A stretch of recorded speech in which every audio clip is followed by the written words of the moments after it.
আসসালামু আলাইকুম। গত 2 দিন ধরে বেশ কয়েকবার লাইভে আসার পরিকল্পনা করেছি, কিন্তু আসতে পারি নাই। আপনারা সোশ্যাল মিডিয়াতে আমরা এখন হয়তো যা দেখছি সেটা কত পার্সেন্ট জানি না, হতে পারে 5%, 10%, 15%, এর বাইরেও কত বিভৎস ঘটনা ঘটেছে আমরা হয়তো জানি না। যতটুকু দেখছি ততটুকুতে কোনো সুস্থ মানুষ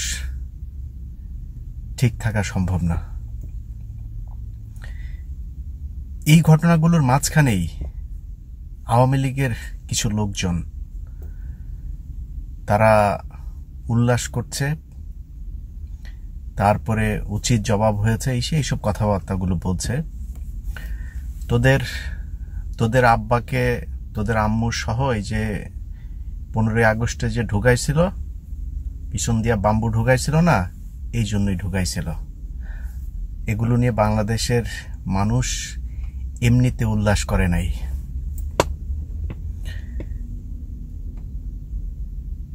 অনেকেই এখন মনে করছেন যে আন্দোলন করা হলো না, আন্দোলন শেষ হলো না। আন্দোলন কতটুকু হয়েছে সেটা শেখ হাসিনা যে বর্ণনা দিয়েছে, যে তালিকা দিয়েছে, ওই তালিকাতেই বোঝা যাচ্ছে যে বাংলাদেশে আন্দোলন কি হয়েছে। সে আন্দোলন করতে গিয়ে যারা রাস্তায় আন্দোলন করেছে তারা জানে যে ওই আন্দোলনটুকু করতে তাদের কত জীবন দিতে হয়েছে। মানুষ তো এমনিতেই হঠাৎ করে ধ্বংসাত্মক হয় নাই, তাই না? শেখ হাসিনা বলছে যে কারা এখানে গিয়ে উস্কানি দিল, কারা উস্কানি দিয়েছে, কারা প্রথমে ঢাকা বিশ্ববিদ্যালয়ের সাধারণ শিক্ষার্থী নারীদের উপরে গায়ে হাত তুললো সেটা আমরা দেখেছি, কারা এটা শুরু করেছে। এবং এই যে ধ্বংসযজ্ঞ দেখছেন, এটাও তো সাধারণ মানুষ এমনিতেই করে নাই। এই চোখের সামনে যখন এই ধরনের লাশ দেখেছে তারা ঠিক থাকতে পারে নাই। অতএব আন্দোলন যথেষ্ট হয়েছে। কিন্তু সমস্যা হচ্ছে, আজকে কিছু কথা সরাসরি বলে ফেলি। হ্যাঁ, আমি আমার আগের 2টা লাইভেও আমাদের কথা বলতে গেলে অনেক কৌশলী হয়ে কথা বলতে হয়। সেনাবাহিনীকে খুব তেলায় টেলায় কথা বলছিলাম। সেনাবাহিনীর সবচাইতে বড় সমস্যা হচ্ছে এদের চর্বি জমেছে। এদেরকে ভাত খাওয়ায় আর ওই ব্রিজ কালভার্টের এই কনস্ট্রাকশন দিয়ে দিয়ে, টাকা পয়সা দিয়ে দিয়ে এদের চর্বি জমানো হয়েছে। এরা বাংলাদেশের মানুষের পক্ষে আর কথা বলবে না, কারণ ওই উপর লেভেলে যারা এখন আছে, যারা এগুলোর নিয়ন্ত্রণ করে, তাদের ভেতরে মনুষ্যত্ববোধ নাই, তারা আওয়ামী লীগ হয়ে গিয়েছে। আর যদি তা না হয়, কিছু ভিডিওতে দেখলাম যে সেনাবাহিনীর লোকজন তারা মনে হচ্ছে যেন সীমান্তে গিয়ে তারপর অন্য দেশের সাথে যুদ্ধ করছে, এইভাবে পজিশন নিয়ে তারা সেখানে জনসাধারণের সামনে তাদের পাহারায় এই হত্যাযজ্ঞ হয়েছে বাংলাদেশে। বাংলাদেশের সেনাবাহিনীকে এই দেশের মানুষ জীবনে কোনোদিন ক্ষমা করবে না। আজকের যে ঘটনা, এই ঘটনার জন্য 10 বছর, 20 বছর, 25 বছর, আমি জানি না কে কি করবে। আমার জায়গায় থেকে আল্লাহ যদি আমাকে এতটুকু সুযোগ দেন, আমি এটার বিচার চাবো। এই মাঠে যারা যারা ছিলেন তাদের সবাইকে এই বিচারের আওতায় আনতে হবে। আপনাদের পুলিশ সবচাইতে বেশি এই হত্যাযজ্ঞে অংশ নিয়েছে সেনাবাহিনীর পাহারায়। সেই পুলিশের ভেতরে ডিবি পুলিশ, যতটুকু শুনলাম, সবচাইতে বেশি খুনের সাথে জড়িত ছিল এবং সেখানে নেতৃত্ব দিয়েছে এই ডিবির হারুন। আমি বিশ্বাস করতে চাই না কোনো বাংলাদেশি মুসলমান এই ধরনের হত্যাযজ্ঞের সাথে, যেভাবে দেখা যাচ্ছে ভিডিও ফুটেজগুলোতে, কেউ এই ধরনের এই হত্যাযজ্ঞে অংশ নিতে পারে। যেটা আগেও শুনেছি, ভারত থেকে বিশেষ বাহিনী এখানে অংশ নিয়েছে। আরেকটা অংশ নিতে পারে, সেটা হচ্ছে আওয়ামী লীগ, ছাত্রলীগ, যুবলীগের, তাদেরকে পোশাক পরিয়ে, পোশাক ছাড়াও আপনারা দেখেছেন সাদা পোশাকের ছাত্রলীগ, যুবলীগ কিভাবে কুপিয়ে কুপিয়ে নিরীহ মানুষ, ছাত্রছাত্রীদেরকে হত্যা করেছে। অতএব আওয়ামী লীগকে বুঝায় লাভ নাই, কারণ এদের এই দুনিয়ায় আসাটা হচ্ছে কুকুরের সাথে ওদের মায়ের সংঘর্ষের মাধ্যমে ওরা দুনিয়ায় এসছে। ওদেরকে সুন্দর করে বুঝায় লাভ নাই, ওদের কাছ থেকে মনুষ্যত্ববোধ জেনেও লাভ নাই। ওর মায়েদের সাথে কুকুরের অপকর্মের মাধ্যমে ওরা দুনিয়ায় এসছে। সবাইরে বললাম, যারা এই মুহূর্তে এই হত্যাযজ্ঞ দেখে যার কষ্ট লাগে নাই, প্রতিটা আওয়ামী লীগকে বললাম, পারলে সিরিজ শাহ। তো বাংলাদেশের মানুষকে শুধু এইটুক কথা বলবো যে ভাই, বন্দুকের সামনে দাঁড়িয়ে যে আন্দোলন বাংলাদেশের মানুষ করেছে, আমরা সোশ্যাল মিডিয়াতে বসে তারপরে এটা বলে লাভ নাই কি আন্দোলন হইলো, এইটা হইলো না, এটা হইলো না। আমার কাছে যেটা মনে হয় যে যেই সময়টা পিক সময়টা যেটা ছিল, যদি আমি আগের ঘটনাগুলোর সাথে মেলাই, যেগুলো আমার চোখের সামনে যে ঘটনাগুলো আমি দেখেছি সাংবাদিকতা করা অবস্থায়, এর মধ্যে 5ই মের একটা ঘটনা, সেখানে ঢাকা শহরের 2জন নেতা, নাম ধরেই বলি আজকে, সাদেক হোসেন খোকা এবং মির্জা আব্বাস, এই 2জনের গ্রুপিংয়ে সেদিন বিএনপির লোকজন মাঠে নামে নাই। 28শে অক্টোবর জামায়াত শিবির যেদিন ঢাকা শহরে মার খেয়েছে, সেদিন বিএনপি তাদের পাশে যায় নাই। তারা মনে করেছে ঠিক হয়ে যাবে। আমি জানি না সব শেষ যেটা হলো, সেইখানেও বিএনপির লোকজন, মানে আমি নেতাদের কথা বলছি, বিএনপির সাধারণ নেতা কর্মী যারা জেলা ভিত্তিক নিচের লেভেলের যারা আছে, তারা জীবন দিয়ে যাচ্ছে। তাদের জন্য তাদের প্রতি ক্ষোভ জানানো বা তাদের বিরুদ্ধে অভিযোগ করার মতো এই স্পর্ধা আমার নাই। তারা আজকে 15-20 বছর ধরে কষ্ট করে যাচ্ছে। কিন্তু আমি মনে করি, এবং এটা তো লুকোচুরির বিষয় না, বিএনপির নেতাদের ভেতরে রয়ের এজেন্ট আছে। তাদেরকে আমার বিশ্বাস, তারেক রহমান যদি চায়, তাদের বিরুদ্ধে রাষ্ট্রিক একটা অ্যাকশনে যাওয়া উচিত। কারণ বারবার তাদের কারণে বিভিন্ন আন্দোলনের সমস্যা হবে, বিভিন্ন কথাবার্তা বিএনপির ভেতরের কথাবার্তা যায়, তারপর আওয়ামী লীগকে জানায় দিবে, তাদের হয়ে কাজ করবে, তারপরে তাদেরকেই দেখবো আবার ফের নানান প্রোগ্রামের ভেতরে। তাইলে সমস্যা আছে। বাংলাদেশের মানুষ বিএনপির কাছ থেকে অনেক কিছু আশা করে। আজকে 3 দিন হলো বিএনপি থেকে তেমন কোনো দিক নির্দেশনামূলক কোনো কিছু দেখছেন। আমি কিছুক্ষণ পরপরই তারেক রহমানের পেজেও যাচ্ছি, সেখানেও কোনো দিক নির্দেশনা দেয়া হয় কিনা সেটাও দেখলাম না। হয়তো তারা সেটা নিয়ে চিন্তা ভাবনা করছেন, নিশ্চয়ই আমরা খুব দ্রুতই সেটা দেখতে পারবো। কিন্তু আমার মনে হয় যে বাংলাদেশের যেসব মানুষজন বলছিল আন্দোলন হয় নাই, আন্দোলন আরো কিছু হইতে পারত, আমরা সোশ্যাল মিডিয়াতে বসে যত কথাই বলি, আন্দোলন যথেষ্ট হয়েছে। একটা মানে গণতান্ত্রিক না, একটা অসভ্য নির্মম যেসব আইন কানুন যে দেশগুলোতে চলে, আমরা তো আফ্রিকাকে বলি তারা এখনো মানে মানুষের ইয়েতে আসে নাই, সে আফ্রিকান সমাজেও এখন পর্যন্ত এইভাবে মানুষকে কুপিয়ে আর গুলি করে হত্যা করা যায় না। কোনো রাজনৈতিক আন্দোলনে এইভাবে মানুষকে হত্যা করা যায়, এটা পৃথিবীর ইতিহাসে কোনো দেশে এই 2024 সালের পৃথিবীতে সম্ভব না। যখন সামনে থেকে এইভাবে গুলি করা হবে, কতক্ষণ তাদের সামনে পৌঁছানো যায়। পৃথিবীর দক্ষিণ এই আফ্রিকার মতো দেশগুলোতেও আপনি দেখেন, এই ধরনের ঘটনার ধারে কাছে না যেতেও সেনাবাহিনী ক্ষমতা টেক ওভার করে। আমাদের সেনাবাহিনী ব্রিজ কালভার্ট আর পিছন থেকে কামান টামান নিয়ে, ট্যাঙ্ক নিয়ে, তারপরে পুলিশ, ছাত্রলীগ, যুবলীগ তাদেরকে সুযোগ করে দিয়েছে তাদেরকে হত্যা করার জন্য, এই সাধারণ মানুষদেরকে। এটাই গত এই যেই কারফিউর মধ্যে সারা বাংলাদেশকে সারা পৃথিবী থেকে বিচ্ছিন্ন করে রেখে তারপরে বাংলাদেশে ঘটেছে। অতএব আমি আগেও যেই কথাটা বলেছি, যারা যেভাবে যুদ্ধ করবে তাদের সাথে সেইভাবেই যুদ্ধ করতে হবে। আমি চুয়াডাঙ্গায় আমার জন্ম হয়েছে, চুয়াডাঙ্গায় আমি বেড়ে উঠেছি, আমার ইন্টারমিডিয়েট পর্যন্ত আমি চুয়াডাঙ্গায় থেকেছি। অতএব আমার জীবনের বলতে পারেন যে একটা বিশাল সময় আমার সেখানে কেটেছে। আমি যখন খুব ছোট প্রাইমারি স্কুলে পড়ি, 2, 3, 4 এই সময়, এরপর থেকে আস্তে আস্তে আপনার ঠিক হতে শুরু হয়েছে। তো সেই সময়ের মানে যে র্যাব, চিতা, কোবরা নানান দল গঠন মানে সংস্থা গঠিত হয়েছিল, আপনারা জানেন। এগুলোর পরে কিছুটা ঠিক হয়। সেই সময় আমাদের সকালবেলা প্রতিদিন ঘুম ভাঙতো। চুয়াডাঙ্গার যারা আছেন তারা জানেন, অনেক বিভৎস বিভৎস লাশ দেখতাম। আমি আমার নিজের চোখে দেখা লাশগুলোর বর্ণনা দিই আপনাদেরকে। একজনের গলা কেটে রেখেছে, আর কোমরের নিচের টুকু কাটা, 3 টুকরা করে 3 পাশে ফেলে রেখেছে। আপনার পেট কেটে, গুলি করে পেট কেটে তারপর ভুঁড়ি বের করে পাশে রেখে দিয়েছে, রেখে দিয়ে তারপরে ওইভাবে।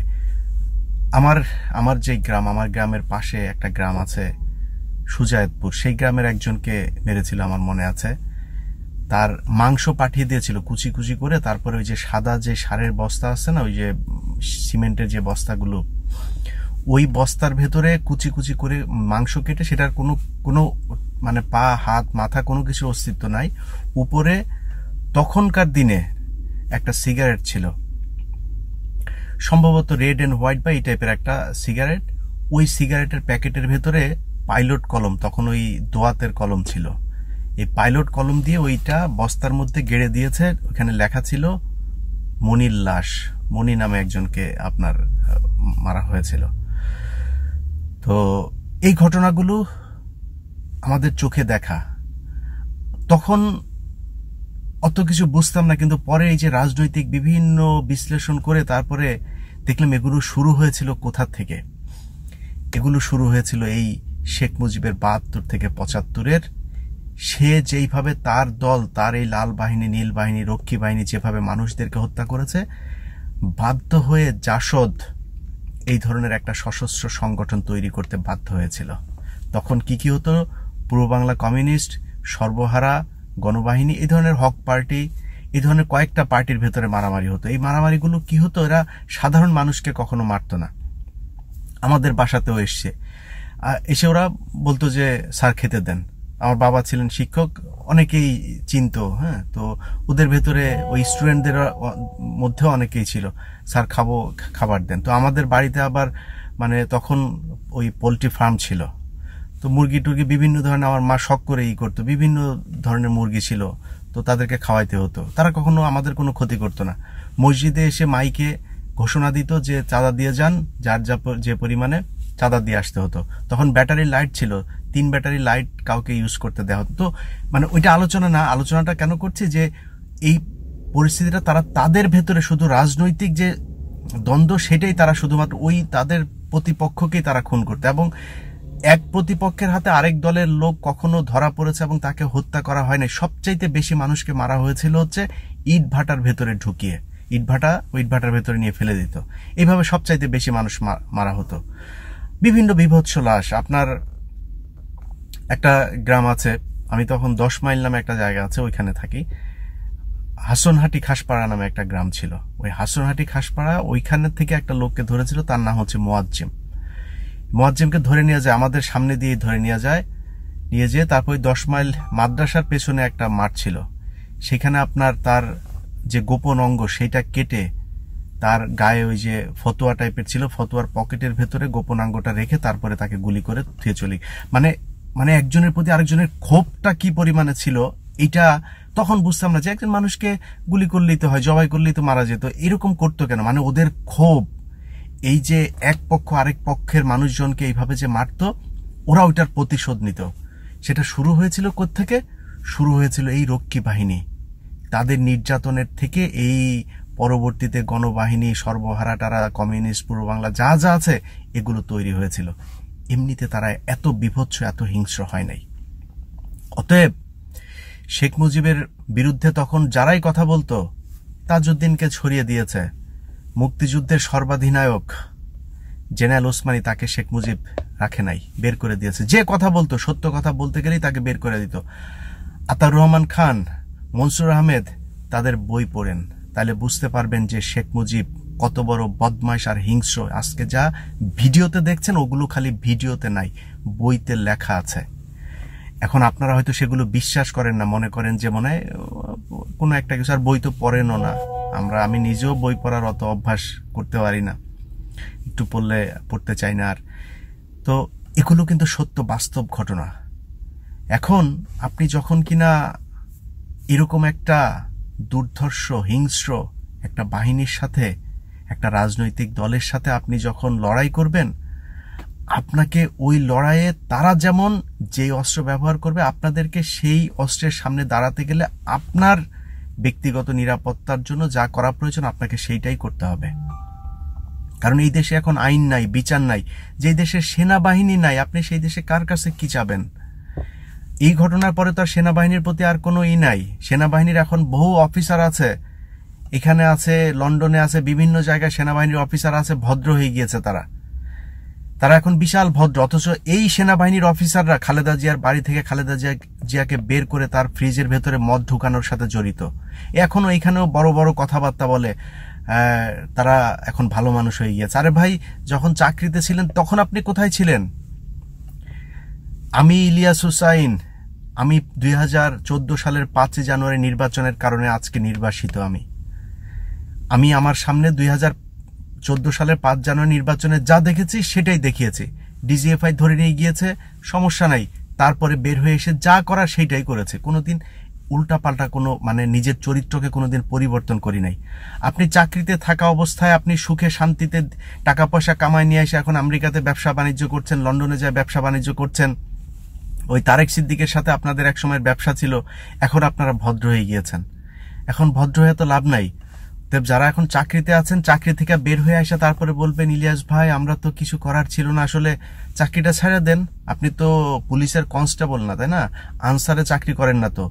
আপনি যে চাকরি করেছেন এতদিনে আপনার মোটামুটি একটা ব্যাংক ব্যালেন্স হয়ে গিয়েছে, চলে আসেন, দেশ থেকে বের হয়ে যান, যায় তারপরে বলেন মানুষকে যে সেনাবাহিনীর অবস্থাটা কি, সেনাবাহিনী কাদের কথায় পরিচালিত হচ্ছে, কাদেরকে পোশাক পরিয়ে সেই রাতের অভিযানে পাঠানো হয়েছিল। আপনারা আপনাদের মুখ থেকে বলেন সেটা, তাহলে মানুষ বুঝবে যে দেশের অবস্থাটা আসলে কি।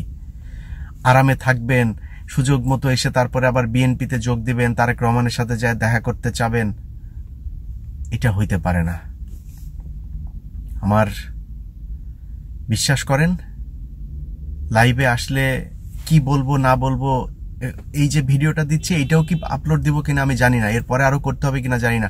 খুব খারাপ ভাষায় কথাবার্তা বলেছি, খুব নিজেরা কন্ট্রোল করতে পারিনি।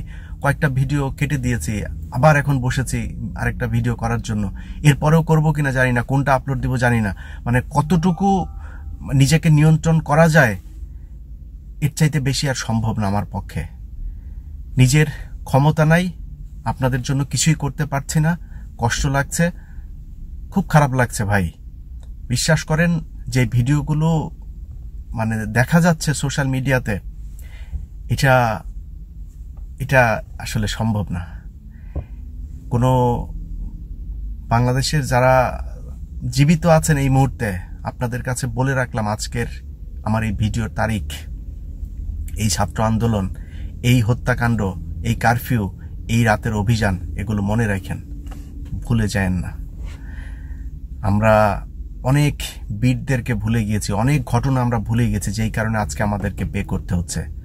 আমরা আমাদের এই সোশ্যাল মিডিয়াতে অনেককে দেখলাম যে পাকিস্তানিদের মতো বর্বরতা, পাকিস্তানিরা তোমাদের আম্মুকে ড্যাশ করেছে। হ্যাঁ, পাকিস্তানিরা কি করছে তোমাদেরকে? কোন গ্রামে যায় হত্যাযজ্ঞ চালিয়েছে? কোথায়? পাকিস্তানিরা ওই যে বলে না যে লুঙ্গি চেক করে তারপরে করছে, যদি ওইটা করে থাকে ওইটাই ঠিক করছে। ওইটার কারণে এখনো বাংলাদেশের ভেতরে এখনো এই আজকে 2024 সাল পর্যন্ত আসতে পেরেছে। যদি ওই সময়েরগুলো, যদি ওই রয়ের এজেন্টগুলো যদি ওই সময় জীবিত থাকতো না, তাহলে বাংলাদেশ আরো বহু আগে, শেখ মুজিবের আর 2-3 বছর থাকলেই এই আজকের হাসিনার এই পরিস্থিতিতে চলে আসতো শেখ মুজিব। অতএব পাকিস্তান বেশি মারায়ান না। হ্যাঁ, পাকিস্তানিরা বাংলাদেশিদের উপরে কিছুই করে নাই। পাকিস্তানিরা আপনাদের বাঁচানোর জন্য জীবন দিয়ে গেছে 1971 সালে। বিহারিরা জীবন দিয়েছে এই দেশে, তাদের কাছে মাপ চাইতে হবে। মেজর ডালিমদেরকে আপনারা বাংলাদেশে থাকতে দেন নাই। এখানে একজন আছে, তার কাছে বহু দূর ড্রাইভ করে যায়, তারপরে মাপ চাই আসছি। তাকে বলছি যে আপনারা বীর, আপনাদের মূল্যায়ন আমরা করতে পারিনি, মাপ করে দিন আমাদেরকে। তো আরো যারা আছে, এর মধ্যে একজন যার নাম সবচাইতে বেশি আপনারা শুনেন, তার সবচাইতে ক্ষোভ কার উপরে জানেন? জিয়াউর রহমানের উপরে। যতক্ষণ তার কথা শুনেছি তার মধ্যে 50% সময় সে জিয়াউর রহমানকে গালাগালি করেছে। কেন করেছে জানেন? কারণ জিয়াউর রহমান তাদেরকে বিদেশে পাঠিয়ে দিয়েছিল, দেশে থাকতে দেয়নি। আরে ভাই, দেশ গঠন তো তারা করবে, তারা ওই দেশ স্বাধীন করেছিল, তাদেরকে দেশে জায়গা দেওয়া উচিত ছিল, সেই জায়গায় তাদেরকে বসানো উচিত ছিল। বসাইতে পারেন নাই দেখে আজকে দেশের এই অবস্থা। অতএব তাদেরকে ভুলে গেলে চলবে না। জামায়াতে ইসলামের নেতারা মারা গিয়েছে, তাদের জন্য আমাদের এই দেশের মানুষ কিছু করতে পারি নাই। চোখের সামনে তাদের বিরুদ্ধে স্লোগান হয়েছে, মিছিল হয়েছে, কিচ্ছু করতে পারি নাই। একটা নিউজ করেছিলাম, শুধু একটা নিউজ, ওই পিজি হাসপাতালের সামনে গিয়া ফ্লাইওভারের উপরে বসা, খালি বলেছিলাম যে এখানে সারা রাত বিভিন্ন ধরনের যারা ঢোল তবলা এগুলো নিয়ে তারপরে তারা এখানে করছে, 50 জন মতো মানুষ এখানে লাইভে আছে, সব মিলিয়ে শখানেক মানুষ এখানে আন্দোলন করছে। এটা কেন বলেছিলাম আমাকে বলতে হবে, অসংখ্য অগণিত, এগুলো না বললে চাকরি থাকবে না। চলে আসছিলাম অফিস থেকে, তারপরে নানান ঘটনা অঘটনার মধ্য দিয়ে আবার ফের অফিসে যা জয়েন করেছিলাম। এগুলো আমাদের দেশের মানুষ। এরপরে এই মিডিয়া তৈরি করলো, হাজার হাজার লক্ষ লক্ষ কোটি কোটি মানুষ আসছে, সবাই চলে আসেন, সবাই লুঙ্গি উদাম করে চলে গেলেন শাহবাগে গণজাগরণের চত্বরের মধ্যে যায় আন্দোলন করার জন্য। এগুলোর খেসারত আজকে দিচ্ছেন। অতএব খুব হিসাব করে কথা বলতে হবে। কিছু হইলেই পাকিস্তানি গণহত্যা, পাকিস্তানিরা গণহত্যা কোথায় করেছে, কারে করেছে? আপনার গ্রামে করেছে? আপনার জেলায় করেছে? তাহলে কই করেছে জানেন? এগুলো আপনাদেরকে এই স্বাধীনতার পরপর ভারতের টাকায় কিছু পরিচালক তারা সিনেমা বানায়, তারপরে আপনাদের ভেতরে উত্তেজনা তৈরি করেছে। পাকিস্তানিরা বাংলাদেশের কোনো পূর্ব পাকিস্তানিকে এই পাকিস্তানিরা মারে নাই। 14 ডিসেম্বর যেই হত্যাকাণ্ড, সেটাও রয়ের ঘটনা, 25শে মার্চের ঘটনাও রয়ের ঘটনা। এই দ্বন্দ্ব বাধায় দিয়ে তারপরে তারা সুবিধা নিয়েছে। অতএব কথাবার্তা বলতে গেলে খুব হিসাব করে বলতে হবে। হ্যাঁ, এখন 50 বছর পার হয়ে গিয়েছে, তো এখনো হুঁশ জ্ঞান হইতে হবে। কারা এই দেশটাকে অস্থির করছে, কারা আপনার বন্ধু, কারা আপনার শত্রু, এটা বোঝা খুব জরুরি। আমার বিশ্বাস বাংলাদেশে শেখ হাসিনা যে হত্যাকাণ্ড ঘটিয়েছে, এরপরে স্বাভাবিক পরিস্থিতি ফিরিয়ে আনার কোনো সুযোগ নাই। যে যার জায়গা থেকে যেভাবে পারেন, আপনার মনে করার কোনো কারণ নাই বিএনপির নেতা, জামায়াতের নেতা, কোন দলের নেতা আপনাকে যায় হুকুম দিবে, ওই হুকুম আপনার জানার দরকার নেই। আপনার গ্রামে 5 জন আছেন, ওই 5 জন নিয়ে আপনি আপনার মতো করে দাঁড়াইতে হবে। পুলিশের বিশাল বাহিনীর সাথে যুদ্ধ করার দরকার নাই, পুলিশের একটা গাড়ির সাথে যুদ্ধ করতে হবে। ছাত্রলীগের বিশাল বাহিনীর সাথে যুদ্ধ করার দরকার নাই, ছাত্রলীগের যখন তারা আলাদা আলাদা থাকবে তাদের সাথে গিয়ে যুদ্ধ করতে হবে। অতএব সেই পরিকল্পনা আপনাদেরকে করতে হবে। আপনাদেরকে মানে আপনাকে, আপনি যিনি শুনছেন, আপনাকে করতে হবে। আপনার এলাকায় 4 জন, 5 জন, 10 জন নিয়ে আপনাকে করতে হবে। যুদ্ধ ঘোষণা দিয়ে হওয়ার দরকার নাই। এই যুদ্ধ চলবে যতদিন পর্যন্ত এই দেশ ভারত মুক্ত না হবে, হাসিনা মুক্ত না হবে, এবং আওয়ামী লীগের যাদের মায়েদের সাথে কুকুরের সংঘর্ষের মাধ্যমে পয়দা হয়েছে, তাদের যতদিন পর্যন্ত উৎখাত করা না যাবে ততদিন পর্যন্ত চলবে বলে আমি মনে করি। আল্লাহ হাফেজ।